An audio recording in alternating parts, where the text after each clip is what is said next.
Hi, and welcome back to the Food Fund, where we analyze investing in food stocks, beverage stocks, and restaurant stocks. If you are new here, our goal is to help you put your money where your mouth is and invest in the best food companies. Is a legacy food producer a good investment? In this video we will be analyzing if Hormel Foods stock is a buy. Could Hormel Foods, stock ticker symbol HRL, be ready for a rebound? Let's find out. We have a lot to cover, so let's go ahead and jump right in. Cue the logo.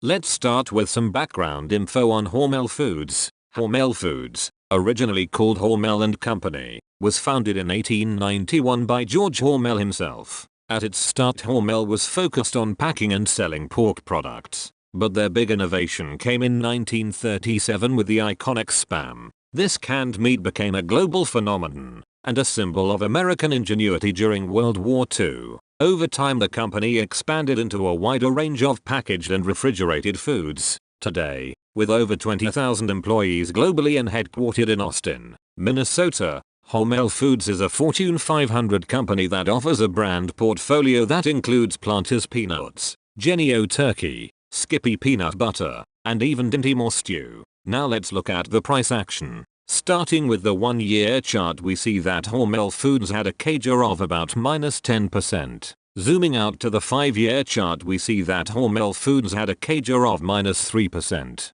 Hormel Foods' share price had been in a slowdown trend for some time, but now the decline has seemed to accelerated. If we perform a backtest comparison of investing $10,000 in Hormel Foods versus the S&P 500, we find some poor results for Hormel Foods. In that comparison with the S&P 500, $10,000 invested in Hormel Foods would have shrunk to $9,472 or a -1% CAGR versus $21,877 or a 16% CAGR if invested in the S&P 500. This demonstrates underperformance for Hormel Foods. A Hormel Foods investment would have also been more volatile with a 20% standard deviation versus 18% for the S&P 500. Hormel Foods underperformed the S&P 500 in terms of the best year performance, for which Hormel Foods grew 13% versus S&P 500 31%, and worst year performance where Hormel Foods fell 27% versus the S&P 500 18% fall.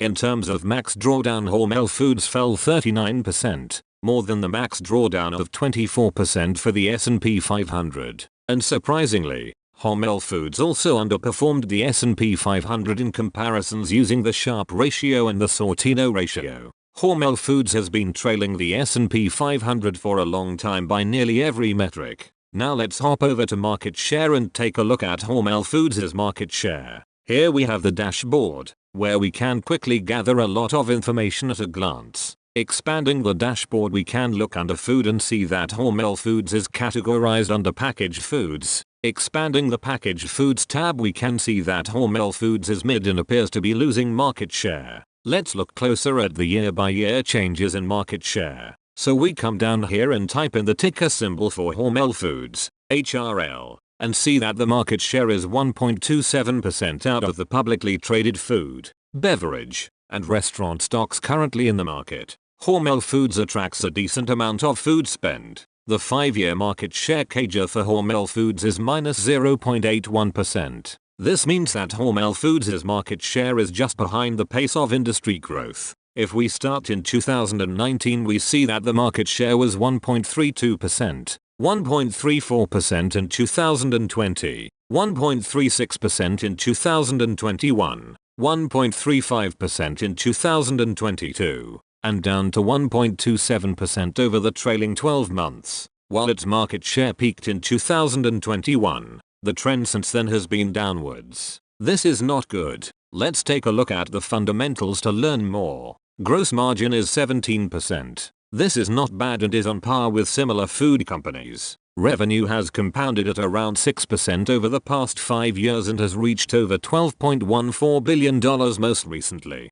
Hormel Foods is growing revenue, just not fast enough to keep pace with the industry. More worrisome, revenue has actually started to decline since 2022. Looking at cash flow, we see a 7% CAGR over the last 5 years for operating cash flow, while capex has worsened at a 1% CAGR. As a result, free cash flow has grown at a 11% CAGR. Hormel Foods actually looks really good here. Growing operating cash flow and essentially maintaining capex spend means that free cash flow can grow at a great pace. Weighted average shares outstanding have risen over the last 5 years, going from 545.2 million shares in 2019 to 548.5 million shares most recently. Hormel Foods has been diluting shareholders. I was actually pretty surprised when I saw this. Hormel has no reason to be diluting shareholders. They have growing free cash flow and are not spending a growing amount on capex. The good news is that it seems like the company hit peak dilution in 2022, so hopefully this downtrend in share count continues. Now let's view return on invested capital. Return on invested capital has fallen from a 14.4% in 2019 to 7.2% in 2023. This is a really big decline and means that management is becoming less and less efficient in driving profit from their investments. This may be a sign of more trouble to come for the company. Another favorite metric is cash conversion cycle, a measure of operational efficiency regarding supplier and payer leverage as well as inventory control. Going from 42 days in 2019 to 55 days most recently, Hormel Foods has gotten less efficient over time. 55 days is much higher than I would like to see for a food company, and the trend continues to worsen. Now, let's look at Hormel Foods' debt. The net debt to EBITDA has increased over the past 5 years, going from -0.3 in 2019 to 1.8 most recently. This is a very manageable debt level. The only thing better would be negative net debt like they had back in 2019 and 2020. Last, let's explore dividends. Current dividend yield is 3.2% with a dividend payout ratio of 76%. Hormel Foods is paying out dividends that its earnings can support, though the payout ratio is a bit higher than I would ideally like. Despite this, I think company's dividend practice should be sustainable. Dividends per share for this company have grown at a 7.5% dividend per share CAGR over the past 5 years and a 12.1% dividend per share CAGR over the past 10 years. The dividend looks sustainable, but the growth rate is rapidly declining. Hormel Foods is not growing but looks to be a very defensive company. In any event, should it be added to the watch list? Before sharing my final thoughts on that, please click the like button and let YouTube know that you like the content. Subscribe and click the notification bell to make sure you catch the latest videos. Your continued support means so much to the food fund. Now, let's get into my final thoughts. Okay, let's go to the spreadsheet and write out some key values for Hormel Foods. It is a food company with a gross margin of 17%. The 5-year revenue per share CAGR is 5% and the 5-year free cash flow per share CAGR is 10%. While the gross margin and free cash flow per share look good, Hormel is a great example of how revenue growth can be deceivingly good, but more on that later. A return on invested capital of 7% is low and falling. This is not good. Next, the cash conversion cycle of 55 days is high and growing. Also not good. Concerning debt, a net debt to EBITDA of 1.8 means that it would take Hormel Foods nearly 2 years of earnings to pay back their debt. So from a fundamental standpoint, Hormel Foods does not look good to me. Now let's switch our attention over to valuation. Hormel Foods is undervalued relative to the S&P 500 with a ratio of 0.9.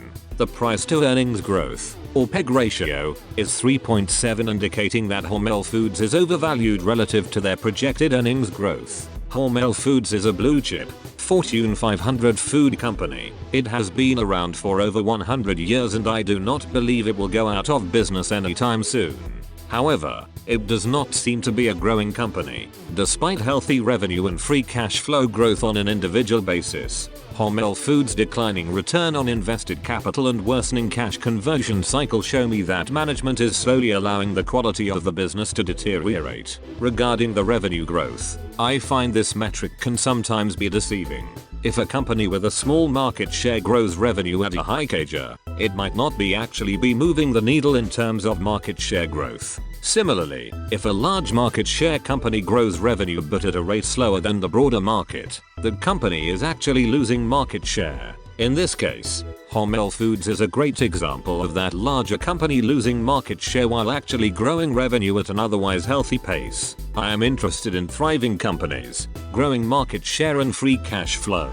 I like to see rising return on invested capital and declining cash conversion cycle. Hormel Foods does not fit this profile, and for me, Hormel Foods is not going on the watch list. Many thanks for watching.